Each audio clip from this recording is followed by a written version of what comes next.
Now I'm going to send it over to Pam Seatle, who's looking at crowd control issues during yesterday's parade. Pam, it was quite the scene for the parade to make its way here to Nathan Phillips Square.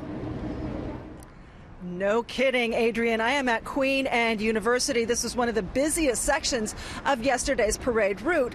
Now, the city is declaring this celebration a tremendous success, but obviously with so many people coming together, there are bound to be some problems, even aside from the violence. One of those problems was the very long 6-kilometer parade route that took more than 5 hours to navigate when it should have taken less than half that. So today, the process begins of trying to figure out how to do it better next time.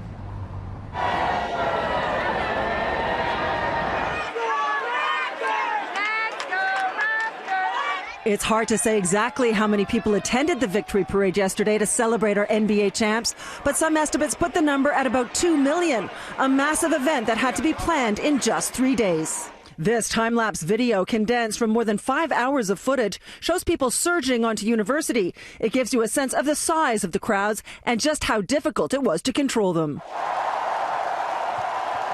And Nathan Phillips Square itself was way over capacity at 100,000 people. Some became dehydrated and even fainted, bringing a fair amount of criticism on social media. As someone who was at Nathan Phillips Square for hours, I can tell you with confidence it was a recipe for disaster, tweeted one woman. Suleiman Ahmed attended with his kids and was caught up in the crush. This gentleman fell down, and then people were scrambling around him, and he had passed out. But I think a bit more planning would, in consideration for water facilities. They had one, but more in that area. They literally had dozens of people fainting.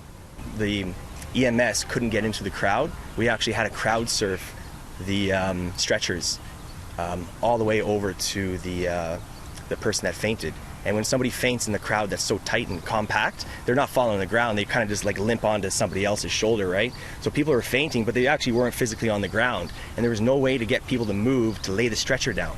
The city says it'll be looking at everything that happened yesterday. Should there have been more barricades, more police, more water? Should people have been prevented from camping out in the square overnight? We don't want to limit people's fun. We don't want to, put all sorts of rules around things. We need to have public safety in mind, absolutely.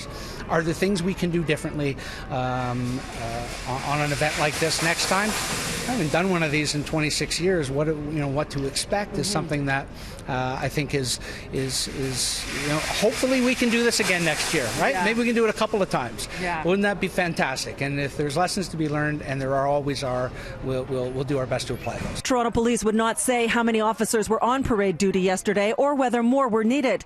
The event was organized jointly by the city, police, and other emergency services with help from MLSE. MLSE issued a statement praising how well this unprecedented crowd was managed and added, "We will be conducting debrief sessions with unified command and operations stakeholders to implement appropriate measures for future events of this scale because we look forward to celebrating more championships in Toronto." Michael Grange covered the event for Sportsnet. He thinks the timing was the biggest issue. As many of the concerns have sort of emerged, most of them sort of can some way or another be traced to the parade falling so far behind in schedule, and ultimately about 3 hours. So I think if I were to drill down on any single issue, it would be what could you learn? Why did it fall behind? What could have been avoided there? Another suggestion that has been made is that officers from other police forces and other municipalities should have been brought in to help with crowd control. Toronto Police confirmed with me today that that was not the case yesterday.